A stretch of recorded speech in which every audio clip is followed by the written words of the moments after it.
Sa malamig at misteryosong hangin ng Changbay Mountain, matatagpuan ang Lake Tianchi, isang lawa na puno ng alamat at takot. Dito raw naninirahan ang halimaw ng Lake Tianchi, isang nilalang na sinasabing mas malaki pa sa alinmang hayop sa paligid.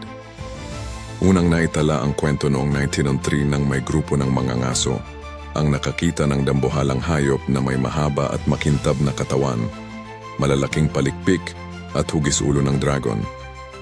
Mula noon, dumami ang mga ulat ng mga lokal at turista na nakakakita ng kakaibang paggalaw sa tubig. Animoy may dambuhalang nilalang na lumalangoy sa ilalim. May ilan pang nagsasabing nakita nila ang ulo nito na biglang lumilitaw, kasunod ang malalakas na alon na nagpapahiwatig ng presensya nito. Pinaniniwalaang ang alamat ay nagugat sa mga sinaunang kwento ng mga Tsino tungkol sa mga dragon na tagapangalaga ng kalikasan at mga espiritu ng bundok.